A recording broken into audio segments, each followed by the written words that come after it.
Welcome to this special podcast. My fellow podcaster, my fellow scentcaster, Sharon Falsetto Chapman, and I want to talk to you this episode about loneliness and grief. Oftentimes, loneliness and grief is very silent. People suffer in silence. They aren't emotions that they want to share. Many times, people feel alone. I know when I've felt very lonely. I felt, by myself, unsupported. I didn't feel like anybody would know what I'm going through. Nobody else could relate to that.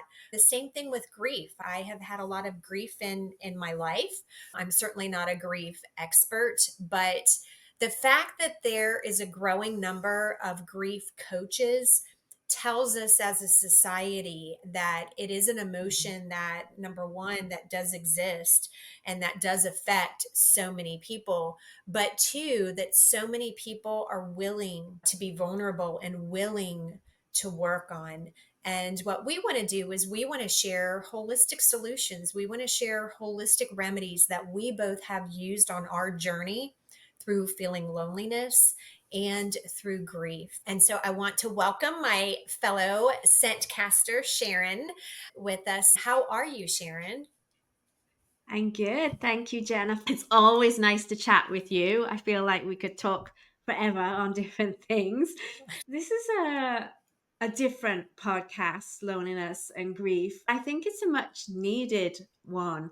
People don't talk about it. I know my own really big journey with grief started when my husband died when I was in my early 30s, so it was about 20 years ago. And grief, it looks a whole lot different to what they sell you on it, especially in the UK. I think things are changing now, but it used to be you don't talk about it. It's like, oh, there's a respected time for grieving. It used to be in the past, people used to dress in black, and this was a respected time for grieving. And then you're just supposed to move on with your life.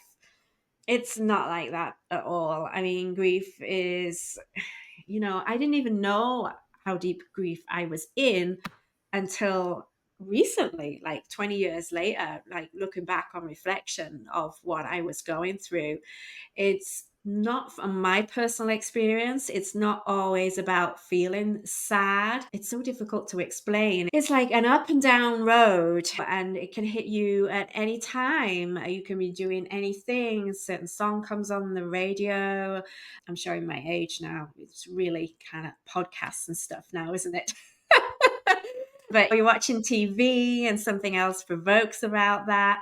And I guess we could even say the same with aroma. That's the reason some people don't like particular aromas, or it causes them sadness or anxiety because it reminds them of that person in a negative way. Grief presents itself in so many different ways. It's not just losing a person.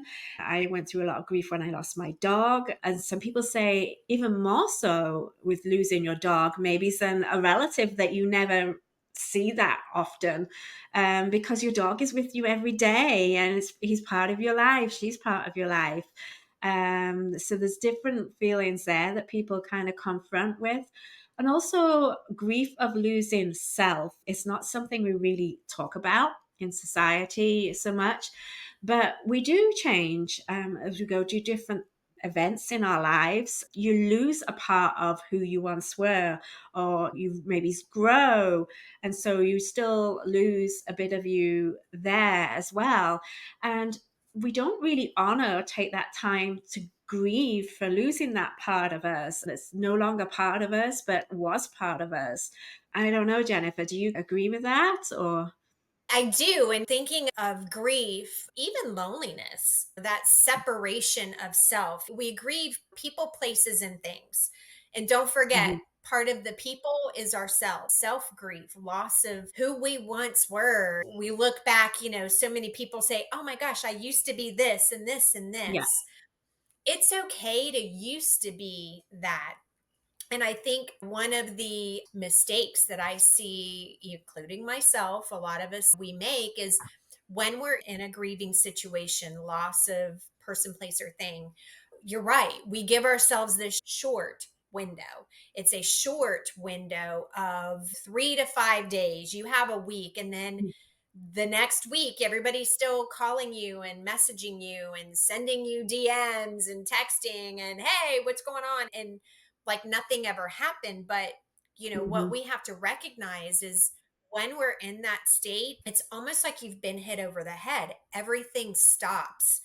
And it's like, whoa, we've been in a whirlwind. We've been going 100 miles an hour. And then you get slapped on the head with a situation, a loss of a person, place, or thing that makes us just stop and go, oh my gosh, my world has completely changed. What once was a few minutes ago is not anymore. And then we think, okay, I got to brush it underneath the rug. I got to bury it. I got to hide it. I can't let people Mhm. know. Everybody expects me to be strong. It comes into expectations as well as comparison, comparing yourself. But that person lost their parent and they're able to still function. Why can't I function? It's not a race. I think for a lot of people, number one, we have to realize it's not a race. You have to grieve at your own pace. And that pace may be years and years and years. I think grief is something that you never get over, but you learn Yeah. how to live with. Loneliness, there's different types of loneliness, and we'll dive into that aspect because it's a different feeling of grief. However, they both run on the same frequency, which is why we paired them together, because it's at a lower frequency where we're not operating in our healthiest self. We're not able to think rationally, let our intuition guide us, because we're just consumed. And the more you feel disconnected, the more you feel stressed about it, that is a sign. It's a sign that you need to stop and pause and smell some oils or drink Yeah. some herbal tea, but to take a moment. Take a moment and let's honor where we are. So I totally agree. We lose ourselves, but things also come into perspective of, wow, nothing is forever. And at any moment, our lives can change just like that. It can change. And are we ready?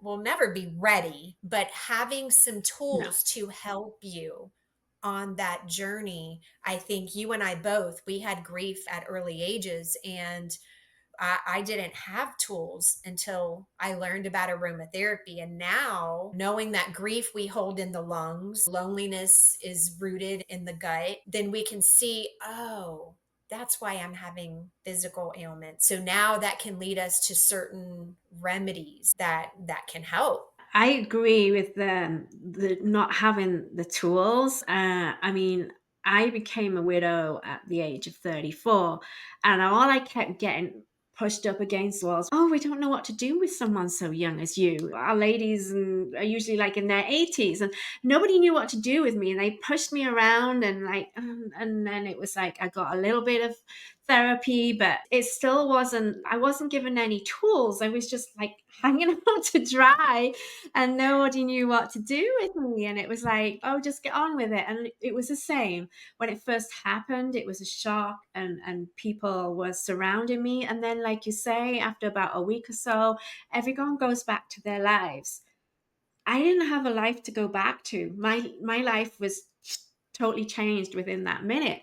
And I had to try and figure out who I was, what I was feeling, where do I go from here? And it was a whole journey. And also, it changed my way of thinking. I kept thinking, I could die tomorrow. Is this going to happen to me? I kind of had that feeling that I didn't have much time left. It was just a total shock with dealing with it. So I had that mindset for a while. The rug is pulled out from underneath you, and the whole certainty of life is gone. But as we all know, there's nothing certain in life. We like to think, oh, tomorrow this is going to happen and that is going to happen. I've got my little routine going, but that we should plan for that. But also, that may not happen. It might change. And we need to know how to manage that, not react to it, but well, we will react to it, but be able to know, oh, I've got these tools that can help me a little bit with that. And what are these tools? What can help me with that? With loneliness, I think I touched on that in the last podcast, the difference between loneliness and alone. A lot of people like spending time alone. We all need it to recharge. We can't be in somebody else's company 24/7. We need to, have our own space. But alone is good. Loneliness is when we're just in despair because we're so lonely and nobody understands what we're going through. I'm not explaining that very well. Can you expand on that, Jennifer? Yeah, with loneliness, it's a separation, it's a longing. It's a longing that we have Right. to be a part of a pack or be a part of a group, Mhm. to feel included, right? So we choose when we want to be alone to recharge our batteries, we choose to be in a silent space, but we know that's going to be temporary. But where loneliness comes in, and what happens for a lot of widows is their best friend just left, just packed. And that was their pack. The same thing with animals. I know when we had multiple dogs and we lost one dog, the other one would grieve because, and they Yeah. also felt lonely because they were used to having friends around. They were used to having their buddy around. We're used to having people around. We're used to a routine. We're used to Mhm. the way that we have been. But when something shifts and you're distant and there's a longing, you're not connected. You're not connected to others. You're not connected to yourself. There's a disconnection of love. And we look at love, love of self, love of others, and love with others. When there's that separation and there's this longing to, but I could be more, I could reach my full potential, I would be more supported, I feel understood, seen, valued, heard by these people or by this environment. When you don't have that anymore and you're sitting here by yourself saying, I feel lost. I feel disconnected. I feel like I'm not worthy. I feel like I don't fit in, that I don't belong anywhere. That people don't understand me. They don't hear me. They don't see me. And that happens, and this is a bad analogy, but even with social media, I see this often. Everybody's struggling for the algorithms to help them be seen by their friends so they can have a conversation. Social media is a double edged sword because it keeps us connected when we're not around. We look at going through COVID, going through the pandemic, so many people suffered from loneliness. And there were a lot of people lost their sense of smell. And when they were evaluated, there were some emotions that came up. They felt lonelier. People with anosmia, no sense of smell, or hyposmia, weakened sense of smell, feel more lonely than those who can smell. That's the power scent has to connect Wow. us to ourselves. Say that you're not connected with somebody else, but you want to be connected to yourself. You have to start there. You can't be connected in an environment or with other people or in a group unless you're whole, unless you feel whole. And if you can't smell, that distance yourself more. But don't worry, if you can't smell or it's weakened, still sniffing your oils, even if you can't smell them, will still activate that limbic system to help you feel connected. So, what you were talking about with the loneliness, there is a difference between being alone and loneliness. Alone we choose, but loneliness is we're not connected. We feel like we don't fit in. We're not plugged in to a community or to a group can help us stay lit up. I think it's interesting what you said about the sense of smell connected to loneliness because we're talking about the pandemic and with COVID. Some people lost their sense of smell when they had COVID. So not only were we isolated from each other, but they were isolated in the sense of smell as well and trying to get that back. So that's like a double whammy there of loneliness from the pandemic. And I think we're seeing the repercussions of that now. I mean, there's a lot of anxiety, emotional issues, I think, because of the time of being separated, of being lonely from each other. And what you said about the sense of smell, wow, I didn't know that before. So that really is a big thing. I know when people lost their sense of smell, there was different things people used to try, like with lemon. Essential oils were part of that package to try and help people come back to their sense of smell, and I suppose to back to the sense of self as well. Also, what you said about you've got to be whole in yourself before you can kind of be in a group with other people. That's true. I think we're so busy trying to compete on social media half the time. Oh, look, they're doing this and I'm not doing this. And that makes me feel really lonely because I'm not part of it. That's affecting our health too.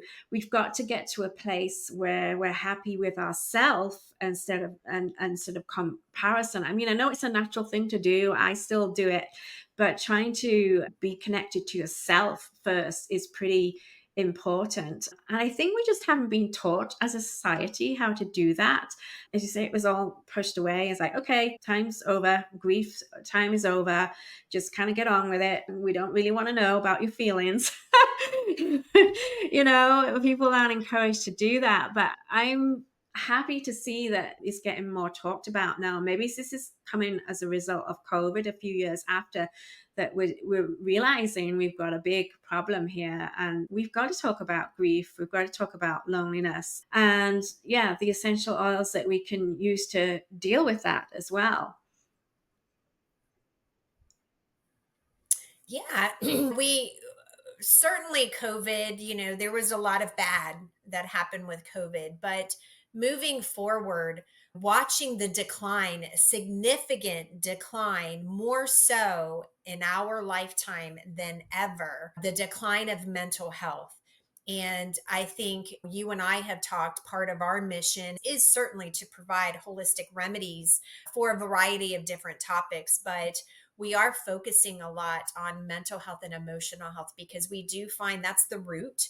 Just like Hippocrates says, the root of all disease is inflammation in the gut. But we look at what causes inflammation. There's certainly a disconnection and dis-ease with our emotions and not feeling good. And what COVID did is it did shine a light to show us when you can't smell, you're disconnected from the world. Imagine not being able to smell your food. Think about scent triggered memories and emotions. When you smell lavender, that it relaxes you.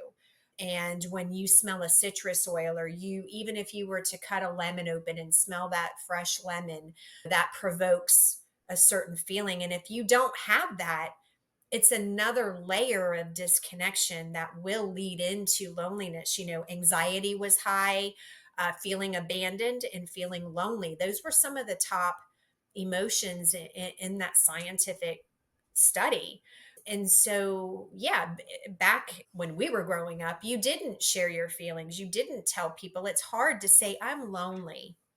People don't know what to do with that. And oftentimes we don't realize we're alone. And it's different. Loneliness can teeter. In our last podcast episode, we talked about anxiety, this frazzled. And then we talked about depression, being deficient, right? Excess or deficient in your emotions. Well, loneliness and grief, they can be excess or they can be deficient. Excess is you're a constant complainer. You're always telling everybody, but I don't have anybody. I don't have this. And you're always going out.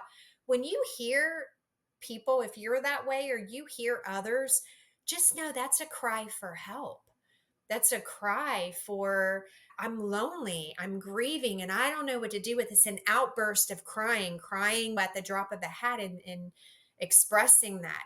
And sometimes I wear my aromatherapy diffuser a lot. And oftentimes, what's in my diffuser is not for me, it's the people that I'm helping.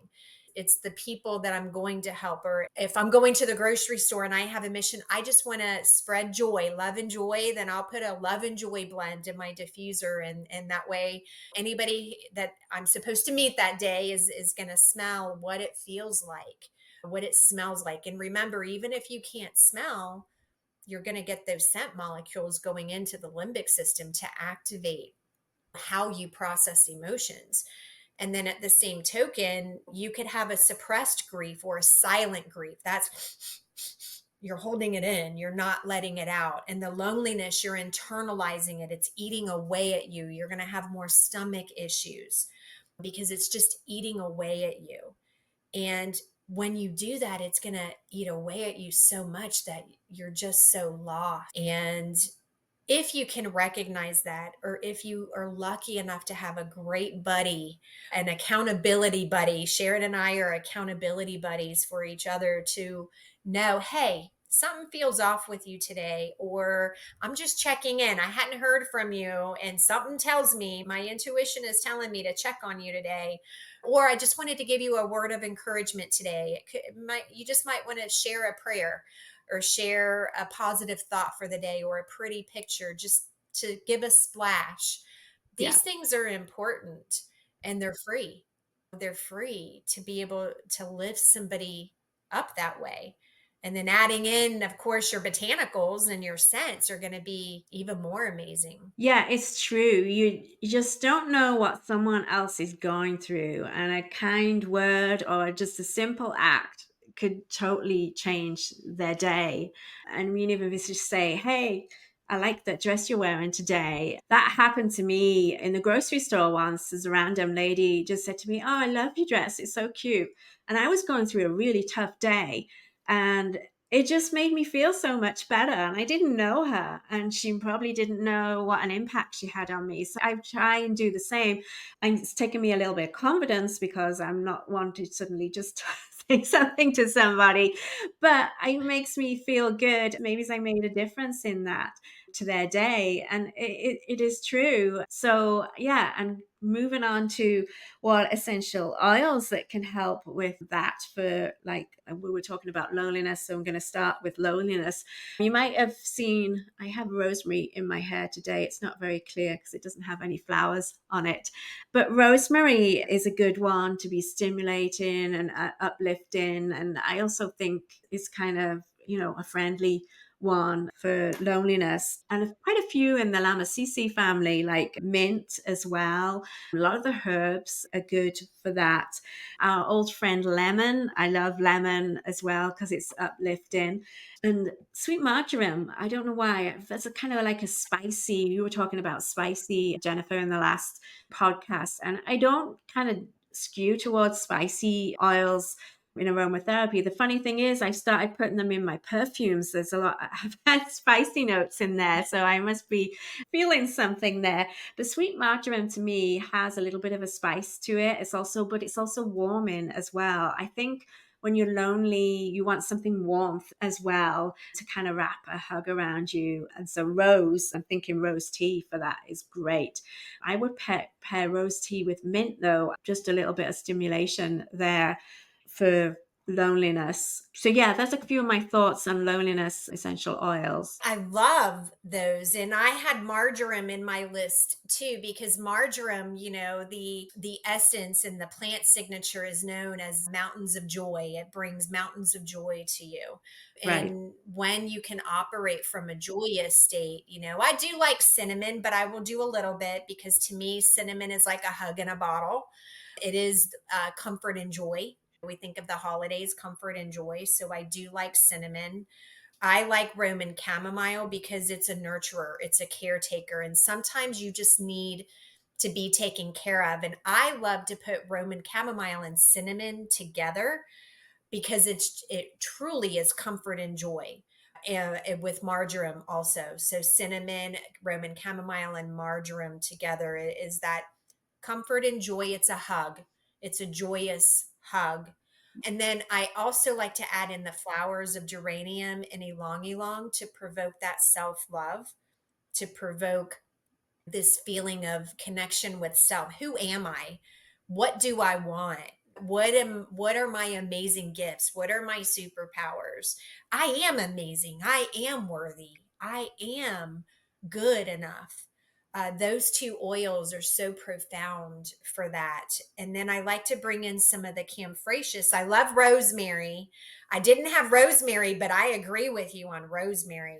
love that one for just activating the mind to be rational. Let's not get ahead of ourselves. Let's not ruminate in feeling lonely or, and just down on ourselves. So peppermint and eucalyptus were the two, because peppermint helps us take in new ideas.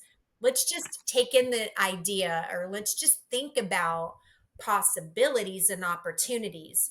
Let's not focus on being disconnected. Let's focus on what opportunities that are out there. And then eucalyptus for overwhelm, just a consuming and overwhelming loneliness. Sometimes you feel so lonely. I've never shared this before, and I wasn't going to share it, but it's on my heart to share it right now. What one of the grieving moments in my life, I lost my grandfather in 2014. And 3 months later, I lost my dad. And I was actually at the NAHA conference, and it was at the very end, and I got the word and had to fly back real quick. It was devastating to me because it was not expected. And he had never underestimate the power of those little trinkets you get in the mail, but he got something in the mail that was a magnet for the fridge, and it was all these different faces, and it had a box that you put over the face. How are you feeling today? And this was on the fridge. And when I got into his house after he just passed, it was on lonely. And I thought, wow, that breaks my heart to know my dad died of loneliness. There were other things with heart, but did he die of a broken heart because he was lonely? I always wonder that. And that sticks with me. And Mm. it's a passion of mine to maybe pick that up in other people who were feeling lonely. And if I could give them a smile, even with my eyes, if I can give them a compliment, if I could walk by them in this whiff of scent that I have in my necklace diffuser they pick up on, if I can give some glimmer of hope to anybody who feels lonely, it's a legacy that I'm going to keep paying forward in his honor, because it's so important. And if this is you, number one, thank you for listening. Thank you for being here. We appreciate you. We love you. We honor you. We are blessed that you're here. Please know that you're not alone, and there are many ways to get connected, but I would encourage you to maybe pick even one essential oil that Sharon and I are sharing, and just smell it. You will be forever changed. You're different right now. And right now, you're different because you're going to be smelling an oil. Every time, with every whiff, you're shifting, your biochemistry shifts, your psychology shifts, your limbic system is creating movement just like a clock. You're moving with each tick, moving second by second. The scent does this. So there is hope. So even if it's 51%, even if you feel 49% hopeless, as long as we can get you to that 51% hopeful, then we're moving in the right direction. We can keep that momentum, and scent is a great way to do that. So sweet marjoram, Roman chamomile, cinnamon, peppermint, eucalyptus, geranium, and ylang ylang. You don't have to use all of them. Maybe pick one or two. And I like to do olfactory sensory testing. I like to smell them. Let me smell it. Do I like it? How much do I like it on a scale of 1 to 10? 10 being I love it, and 1 being ooh, gross, no way. Where does that fall? And then I'm going to give it a number. This one I'm really resonating with, it's a 10. And how does that make me feel? It makes me feel hopeful. It makes me feel sweet, the sweetness. It makes me feel like there are things to be joyous about, that I can capture joy, that I am worthy of joy. And where do you feel it? I'm feeling this one in my throat. And so what that's telling me is I'm struggling to speak up about something, which is true. I have to handle a situation that I have to speak up about, and I'm struggling with my words right now. This is the oil connecting with me to say, I got you. You're not alone. I'm going to be there, right there with you. I'm going to help you. I'm going to hold your hand. I'm not going to do it for you, but I'm going to hold your hand while you do it. This is where we're more courageous than fearful. And just do that exercise to connect. And then, based on the ones that you like, put that in your diffuser. Make a blend with those. I think that's a really good tactical practice. I challenge you, I encourage you to practice that today. And then let me know. Put in the comments, let us know how that exercise went. What oils did you test? What score did you give it? What thoughts and feelings came to mind, and where did you feel it? Thank you, Jennifer, for sharing that story. Yeah, breaks my heart too with the little faces. On the opposite side of that, something when I was feeling so down and depressed, I have these kind of little plaques and sayings around my house telling me you are worthy kind of thing. I actually painted my bathroom mirror. It's kind of a big mirror, and to me, it was just way too big. I actually painted down the side with the mirror paint. I painted some flowers down the side, and then I put beautiful with you YOU, like you are beautiful in the middle. And the same with fabulous as well. And just these words, when you're having a really bad day and you go and look in the mirror and think, oh my God. But then you see these words and yeah, it just uplifts you. So having, some positive affirmations scattered around your house. And I wasn't going to share this, but this little note that you sent me, Jennifer, with something that you sent me a while back, it says, may each day be filled with light and sunshine. I have this on my desk. So that's how special that is to me. It makes me feel better and makes me think of you every time I see it. So thank you for that. It's all these little things that can help lift you up when you're feeling lonely or having a bad day. And also with grief as well, it can apply to grief as well. But I was thinking of when you're grieving, there's nothing more important than self-care, looking after yourself during that time, because you might not be able, thinking, oh, I'm just going to skip a meal, I don't feel hungry, but you've got to keep looking after yourself. And one of the things, hi Cami, pet your dog as well. I was making it appear. She's like, yeah, I'm You here. never know when You our probably dogs are know. going to jump up in our lap. Harry's gone to the window. He thinks she's there. He's got up now. He was sleeping. Um, interrupting my chain of thought here. So what I was going to say about looking after I'm yourself, and one of the things I sorry.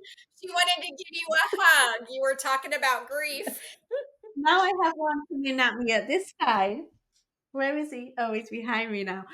So yeah, self-care and nurturing and looking after yourself. One of the things that I like to do, and when I was feeling grief, is actually taking a bath and putting some bath salts in there, some aromatic bath salts, because that is really healing. The salts themselves are healing for your body. It can also help to flush out some toxins and stuff. But put in some grief blends. You do have to be careful what you put in the bath, like some of the spicy ones. What I would do if I'm making bath salts is I would put the essential oils actually in a carrier oil first and mix all that up, and then mix it up with the bath salts. That's kind of the way that I do it. But a really good one for grief is cypress. Cypress is known as the grieving tree. So it's really good blend to put in there. I mentioned neroli in our last podcast. It's one that really helps me with grief as well. So probably cypress and neroli are good ones, and some essential oils. Another grounding one for me is patchouli. And people say, oh, patchouli, I don't like patchouli. It's one of those you either love or you hate. And I'm here to tell you, and I've kind of coached some clients sometimes with this, oh, just let me put a little bit of patchouli in. No, no, no, no, no, don't want any patchouli in. And I'm like, and just put a little bit in. You won't even know it's there, because it doesn't have to overpower the rend. You can actually sneak patchouli in sometimes and not actually smell the patchouli, but it's there and it's grounding. I personally love patchouli, so I have no problem with that. But just give it a little bit of a try if you want to put it in there. And another good tree oil for grief, I think, is Douglas. It's not one we use that much. We kind of have them around here a little bit higher elevation. But I remember I did a workshop let's see, it's got to be, oh gosh, about 8 years ago now. And it was up in Washington State. And I don't think I really had much connection with Douglas fir then. And it was just shortly after I was kind of came out of my abusive situation. And the Douglas fir just hit me. And it just really, I really resonated with it throughout that trip. It was like, it was there for me. It was the start of me trying to find myself again, not find myself, but find my new self, and trying to grieve the loss of my old life as well. So Douglas fir is another one that I would put in there. And yeah, you can just put it in the bath, and you can make it like your own little spa, put candles around and just have some me time as well, and really kind of nurture yourself. I mean, I'm teaching you this and I don't do it often enough for myself. I'm like, oh, I haven't got time to do that. But we really should make time for that, for yourself to do that. With patchouli, it's so beautiful. And I always call patchouli the let it go. When you're just consumed and eaten with the grief, and letting it go doesn't mean like it's gone forever. It just means you're letting go of the hold that it has on you, that's stopping you from living with it. Then I love to add patchouli in specifically for that. And it's interesting you talk about Douglas fir. I don't use that one. I love it. I use it a lot for myself, but for some reason I don't use it a lot in blends. But it is specific for self grief. And it was interesting that you connected to that during your self grief. When you lose yourself and you get out of a situation, the abusive relationship that you were in, you have to rediscover yourself. And it's not just about Yeah. releasing these old patterns. The big mistake people make whenever they release things is they forget to recalibrate to that new person, right? You need to recalibrate to who you are with what you just released. Because if you don't, those old patterns can keep coming back in. So I loved all of the Mhm. oils. I would add my grief oils. Raven Sarah is my number one oil that I use for grief. Ravensara, I learned about Ravensara from Jeannie Rose. Jeannie Rose was just such a, our ancestral mother, grandmother in aromatherapy and in herbs, merging them together and with hydrosols. But I love Ravensara. Bergamot is another one. Bergamot, I love to put those together. They're two oils in the grief blend that I make, along with frankincense. Frankincense, we hold grief in the lungs. And if you don't work through your grief, when my grandfather died, it was he was 100 years old. It was expected. It just still was a little devastating when it did happen and the way that it happened. There was some drama and trauma around that. Then, of course, I wanted to be there for my mom who just lost her dad. Then 3 months later, I didn't have time to grieve my grandfather, but I will say I had time to grieve my dad. I cut myself off from the world. I chose to be alone. I had a couple people in my inner circle at that time, and I allowed myself to grieve. I cried. I ugly cried. I loud outburst cried. I silent cried for a long time. It was a good year that I really, Cami is crying in the background here because her dad just got home. So she's crying because she can't get out the door. But I grieved fully my dad's. When I think of my dad, I feel joy. I feel happiness because I can now celebrate him. That's how I know that I am in a good place with grief, that I'm walking with grief and not letting it hold on to me. But Ravensara, Bergamo, and frankincense were my top three. Sharon, and everybody knows at this point, I love putting many oils together, but those three, keeping it simple, but keeping it powerful too. It's giving me the breath to support my lungs, to give me the breath to breathe with the grief. I think we all say, well, you got to get through it. Sometimes you just have to Yeah. walk beside it.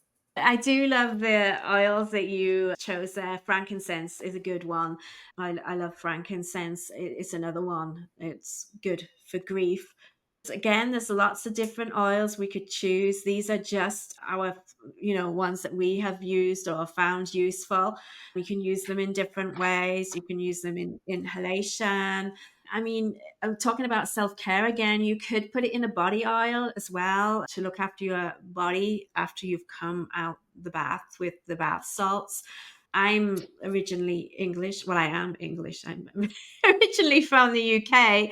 So a bath is a big part of my life here. It's got to have a bathtub. I do take a shower as well, but that's why it's that form of self care, I think, with the bath. Just to wrap it up, I was going to mention teas. And I didn't even mention this in our last podcast. I don't know how we got through a podcast without me mentioning it. Sunflower. I was going to mention as a tea because it's so sunny and uplifting. I didn't have a relationship with sunflower when I was going through grief. So, probably one that I would use as a tea as well. It's nurturing and warm. So, yeah, how did we make it through a podcast without me mentioning sunflower? I don't know. Rose hip is another great one for carriers. I think putting rose hip with Right. sunflower is very powerful for matters of the heart, whether it's loneliness. And with loneliness, there's also a type of jealousy, envy, and feeling rejected and abandonment that fall into that. And that kind of can trickle over with grief too. And thinking of herbal teas, and this is kind of twofold, either in an herbal tea or in a hydrosol. I would like to pair rosemary and rose together. So if you have a garden, taking the fresh rose petals and some fresh rosemary and making an herbal tea, because rose is wonderful for love, love of self, love of others, and love with others to help us through times of grief and loneliness. Rosemary has a significance of love, death, and remembrance. And so having Right. those, even if you did a ritual where you sprinkled those and said a prayer and did a celebration of life for whatever it is you're grieving, whether it's a person, place, or thing, having a ritual to say goodbye. I know for my dad, I wasn't there by his side when he passed. I was out of town. I had been out of town for 2 weeks and had planned on visiting him when I got back, but I didn't get to say goodbye. So I did a ritual and I had my rosemary and I had a rosemary plant that I planted with some roses in his honor. And I did a blessing. I did a celebration of life for him. And I said my goodbyes and I said my thank yous and my gratitudes and my prayers and thanked him for all of the things. So you can infuse your aromatics in a variety of different ways. We can do that in a ritual or in a prayer blessing or meditation, but also putting them together in hydrosols. The rose and the rosemary is actually very beautiful together. You can put a little bit of helichrysum in it or lavender or chamomile, whatever you feel drawn to, and then also do them in a tea, infuse them into the sunflower oil, and you can have an aromatic infusion, an herbal infused oil as well. Yeah, these are lots of good tips here, but I can't think of anything else to add. I think we're just about wrapping up here. I'm glad you mentioned sunflower oil, though it makes me feel better. So we've had two really intensive podcasts with anxiety and depression in the last one and loneliness and grief in this one. I can't remember off the top of my head what we're doing for the next one, but I do think it's something a little bit more uplifting, isn't it, Jennifer? Yeah, we are going to be talking about brain power, brain health, how to activate, Right. how to use scent and aromatics to get in the right headspace, to get your mind focused, to kick the year off right, to get Right. yourself in position to dream big, to go after the goals that you want, to feel good while you're doing it, and just really activate those parts of your mind and your brain that, we're all amazing and nobody knows yourself. Nobody knows you better than yourself.